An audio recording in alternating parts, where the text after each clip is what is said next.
हा व्हिडिओ शेवटपर्यंत नक्की बघा, कारण एका साध्या दोऱ्यामागे लपलेलं आहे प्रेम, रक्षण आणि परंपरेचं रहस्य. रक्षाबंधन हा सण हिंदू धर्मामध्ये खूप प्रमाणात साजरी केला जातो.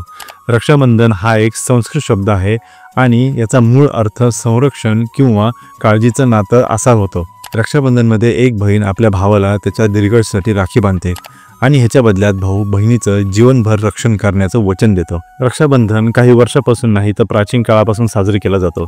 रक्षाबंधनबद्दल खूप प्राचीन कथा आहेत. त्यातलीच एक कथा महाभारतामध्ये श्रीकृष्ण आणि द्रौपदीबद्दल आहे, ते मी तुम्हाला सांगतो. जेव्हा श्रीकृष्णांनी शिशुपालला त्याच्या वाईट वागणुकीमुळे मारलं तेव्हा श्रीकृष्णांच्या बोटाला दुखापत झाली आणि जेव्हा द्रौपदीने ही दुखापत बघितली तेव्हा तिने भावुकून आपल्या साडीचा छोटा तुकडा फाडून श्रीकृष्णांच्या बोटाला बांधला. द्रौपदीचा हा दयाळूपणा बघून श्रीकृष्ण सुद्धा भावुक झाले.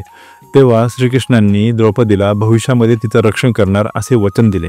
त्याच्याच काही वर्षानंतर जेव्हा पांडव द्रौपदीला चौपटच्या खेळामध्ये हारतात तेव्हा कौरव द्रौपदीचं वस्त्रहरण करत असताना श्रीकृष्ण तिथे येऊन द्रौपदीचं रक्षण करतात व आपल्या वचनाचं पालन करतात. आज राखीचं नातं केवळ रक्तसंबंध पुरतं मर्यादित नाही, तर मैत्री, प्रेम, आदर हे सगळे या दोऱ्याने जोडतं.